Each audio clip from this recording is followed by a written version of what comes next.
નમસ્કાર દર્શક મિત્રો, હું અશોક પરમાર સહયોગ દ્વારા પ્રસ્તુત ન્યૂઝ 20 ગુજરાતીમાં આપ સૌ દર્શક મિત્રોનું હાર્દિક સ્વાગત કરું છું। જોઈએ આજના મુખ્ય સમાચારો।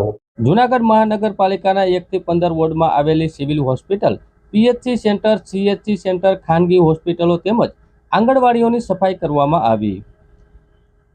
જૂનાગઢ મહાનગરપાલિકાના કમિશનર ઓમ પ્રકાશ સાહેબ અને નાયબ કમિશનર જાપરા સાહેબના માર્ગદર્શન અને સેનિટાઇઝેશન સુપ્રિન્ટેન્ડન્ટ કલ્પેશભાઈ ટોલિયાની સૂચના અનુસાર જૂનાગઢ અંદર નિર્મળ ગુજરાત અંતર્ગત જૂનાગઢ શહેરમાં સફાઈ અભિયાનનું આયોજન કરવામાં આવ્યું। જૂનાગઢ શહેરના 1 થી 15 વોર્ડમાં આવેલા civil hospital, CHC centre, PHC centre, anganwadi તેમજ ખાનગી હોસ્પિટલની સાફ સફાઈ કામગીરી હાથ ધરવામાં આવી। આ અભિયાનમાં સેનિટાઇઝેશન ઇન્સ્પેક્ટર અને સુપરવાઇઝર, પીએચસી સેન્ટરના કર્મચારીઓ તેમજ 100 જેટલા સફાઈ કામદારો દ્વારા સફાઈ કરવામાં આવી। મારી દ્રષ્ટિએ આજના દિવસે ગામનું વાતાવરણ બન્યું।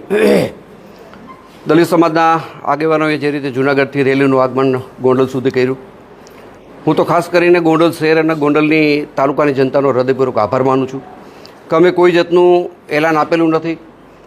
આમ છતાંય સ્વયંભૂ ગોંડલ શહેરે અને ગોંડલ તાલુકાએ જે રીતે બંધ પાડ્યું, જે રીતે અમને સમર્થન કર્યું અને શાંતિપૂર્ણ ગામ બંધ રહ્યું, એના માટે હું ગોંડલની જનતાનો, ગોંડલ તાલુકાની જનતાનો હૃદયપૂર્વક આભાર માનું છું।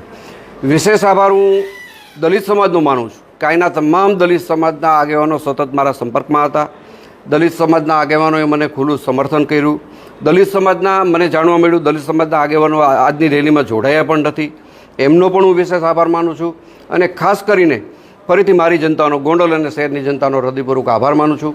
અને જે રીતે ગોંડલનું વાતાવરણ, જે ભાઈચારાનું વાતાવરણ છે, આ વાતાવરણ કાયમી બનશે અને આના માટે મારો પરિવાર જે રીતે મને જે રીતે પરિવારની જે રીતે પારિવારિક હૂંફ મળે છે સમાજની, દરેક સમાજની, એ રીતે હું અને મારો સમાજ હંમેશા અમારા વિસ્તાર સાથે જોડાયેલા રહીશું।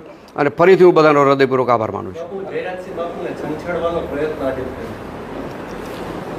આ તો લોકો ભાઈ રેલી છે, સભા છે, સરઘસ છે, આની અંદર કોઈ આ રીતે બોલતું હોય, એનાથી એનું લેવલ અને મારું લેવલ, બેના લેવલમાં ઘણો બધો તફાવત પડે છે। એટલે આવા લોકોને મને લાગતું નથી કે મારે જવાબ દેવો જોઈએ। આવતા દિવસોની અંદર જે કાંઈ પ્રેસ મીડિયામાં ચાલ્યું છે એની પણ હું અત્યારે તમને વાત કરું છું, પણ એ તો ગોંડલની જનતા જવાબ દેશે। મારે કે મારા ગણેશે એનો જવાબ નથી દેવાનો, તો ગોંડલની જનતા સમયમાં જવાબ આપશે। અને વિશેષ એ પણ કહી દઉં, અત્યાર સુધી જે મીડિયાની અંદર ચાલ્યું છે એ એકતરફી બધું હાલ્યું છે કે ભાઈ અહીં આવું છે, અહીં તેવું છે। એલાન આપ્યા વગર ગામ જ્યારે બંધ રહે છે, દરેક સમાજનું મને સમર્થન મળે છે, મને દલિત સમાજનું સમર્થન મળે છે, ત્યારે નરી વાસ્તવિકતા તમે બધા પણ મિત્રો જોઈ શકો છો કે ગોંડલની વાસ્તવિક પરિસ્થિતિ શું છે। અને આવતા દિવસોની અંદર જનતા એનો સૂર વ્યક્ત કરવા માટે જનતા ભેગી થવાની છે, આમ સમાજ ભેગો થવાનો છે, અને એમાં ગોંડલની જે બદનામી થઈ છે એની ચર્ચા જનતા કરવાની છે। અને મને લાગે છે કે ગોંડલનું સર્ટિફિકેટ કોઈ અમદાવાદથી પ્રેસ મીડિયાના મિત્રો આપી દે, કોઈ ફલાણા ગામથી આપી દે, કે કોઈ મીડિયા ચેનલ આપી દે એટલે ગોંડલ બદનામ થઈ જાય છે, અથવા તો ગોંડલને સારું કહી દે તો સારું થઈ જાય, આવું હું કંઈ માનતો નથી। પણ અહીંની લોકલ જો વાત કરવામાં આવે તો ગોંડલની જનતા જ આનો જવાબ આપે મને વ્યાજબી લાગે છે। અને ગોંડલની જનતા 100% જે રીતે મીડિયાની અંદર અપ્રચાર થયો છે, ભ્રામક પ્રચાર થયો છે, એનો જવાબ મીડિયા સમક્ષ મારી જનતા આપશે। જે ઘટના બની છે, તમારી દ્રષ્ટિએ આ ઘટનામાં શું હકીકત છે? તમે શું, કારણ કે ગણેશભાઈ તમારી સાથે સંપર્કમાં તો હશે, હવે બન્યું છે કે નથી બન્યું? અને ખાસ ન્યાય, મારી દ્રષ્ટિએ જે કાંઈ ઘટના ઘટી છે, આ ઘટના એક આકસ્મિક છે। અને આકસ્મિક ઘટના કેને કહી શકાય કે દાખલા તરીકે તમે અત્યારથી તમારું વ્હીકલ લઈને તમે તમારા ઘરે જાઓ છો અને તમારે કદાચ કોઈની યારે અથડાવવાનું થાય તો તમારો કોઈ ઈરાદો ખરો? આ ઘટનાને માત્ર ને માત્ર હું આકસ્મિક ગણાવું છું, કોઈ પૂર્વ હજુ આની અંદર કાવતરું નથી। જે જૂનાગઢનો દલિત પરિવાર છે એની યારે મારે પારિવારિક કોઈ વાંધો નથી, મારે પેઢી દર પેઢીનું કોઈ વેરઝેર નથી। આ લોકોને હું કોઈને ઓળખતો પણ નથી, ગણેશ પણ એને ઓળખતો નથી। મેં તમને કીધું એમ આ ઘટના માત્ર ને માત્ર આકસ્મિક ઘટેલી છે।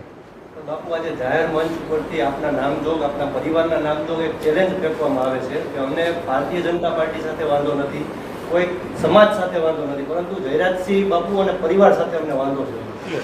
આવો વાંધો જો કોઈને મારી હારે હોય તો મને એમાં કાંઈ ફેર નથી પડતો। આવો વાંધો મારી સામે હોય તો મારે એનો કોઈ જવાબ દેવાનો થતો નથી। મારી હારે એવો વાંધો ચાલુ રાખે, મને એનો વાંધો નથી। આના માટે સેટલમેન્ટ હું ક્યારેય કરું નહીં।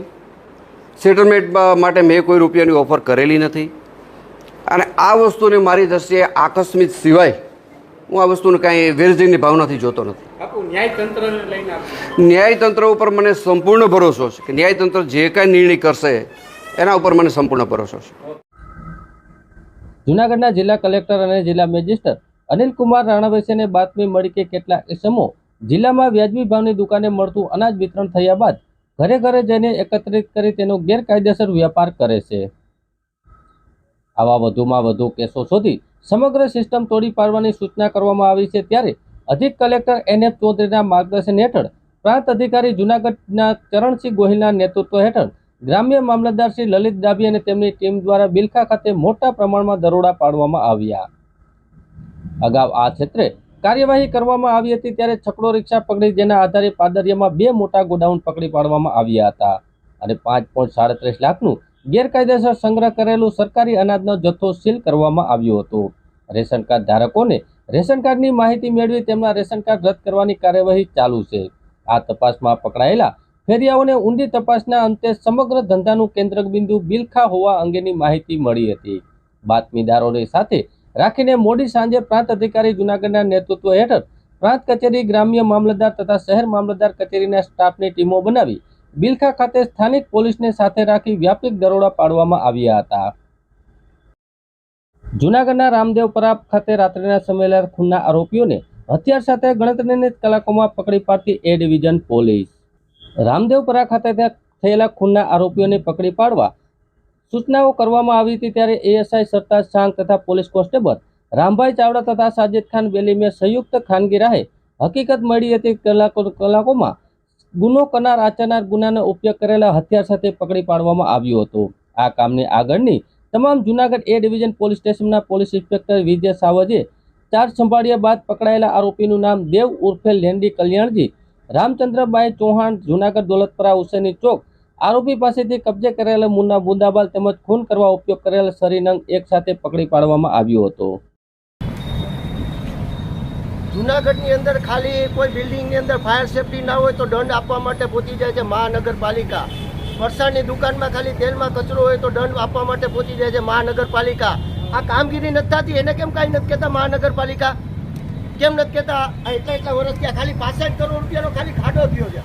ખાલી 65 કરોડ રૂપિયાનો ખાલી તમે જુઓ. આજે તમારે અહીંયા ઊભું રહેવાનું કારણ શું છે? નથી તંત્ર કોઈ સાંભળતું નથી. એ લોકો એમ કહે કે તમે રોડ ઉપર ઉતરો, રોડ ઉપર ઉતરો. એ બી એ લોકો એ જ ઈચ્છે છે. અને તમારી સાથે જૂનાગઢના કેટલાક નાગરિકો જોડાયેલા છે?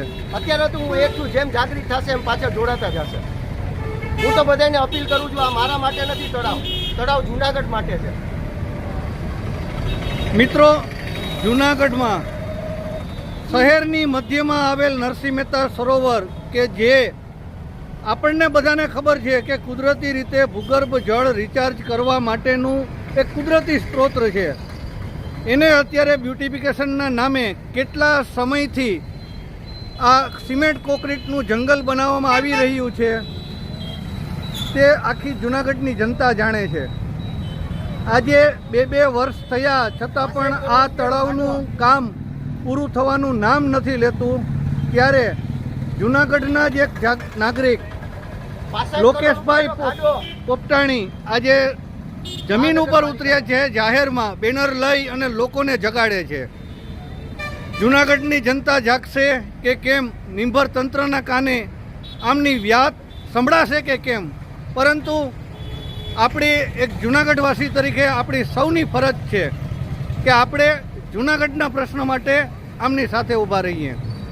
લોકેશભાઈ, અત્યારે આજે તમે અહીંયા છો, હવે આગળ ઉપરનું તમારું શું કાર્યક્રમ રહેશે? અત્યારે તો હું એટલો છું, જેમ જેમ જૂનાગઢ વાસીઓ જાગશે એમ પાછળ બધા ભેગા થતા જશે. બસ મને એટલો વિશ્વાસ છે કે આ 65 કરોડ રૂપિયાનો જે ખાડો થયો છે એ બધાને ખબર છે કે 65 કરોડમાં ખાલી ખાડો જ થયો છે. જો વરસાદ પડી જશે તો એની ઊંડાઈ કેમ ખબર પડશે કે કેટલું ઊંડું કર્યું છે. લોકો ધીરે ધીરે સમજે છે, સમજતા થાય છે અને જૂનાગઢના પૈસા છે એ જૂનાગઢના લોકોને હવે ખબર પડી ગઈ છે કે આ પૈસો છે એ અમારો જ છે, નગરપાલિકાનું નથી. અત્યારે તમે અહીંયા છો, હવે જૂનાગઢના બીજા કોઈ વિસ્તારમાં આવી રીતે તમે જાગૃત કરવા ઉભા રહેશો? પછી તળાવ દરવાજા ઉપર જઈશ, પછી કાળવા ચોક ઉપર જઈશ, પછી અહીંથી હું ભવનાથમાં જઈશ. જ્યાં સુધી લોકો જાગૃત નહીં થશે ત્યાં લગી હું ખડે પગે ઊભો છું. તંત્ર તો નિંદરમાં છે પણ પ્રજા જાગશે એટલે મને વિશ્વાસ છે. મિત્રો, જૂનાગઢની જનતા માટે આજે એક નવયુવાને બીડું ઝડપ્યું છે, ત્યારે જૂનાગઢની જનતાને પણ આમનો સહયોગ કરવા, આમનો સપોર્ટ કરવા, શું આગળ ન આવવું જોઈએ?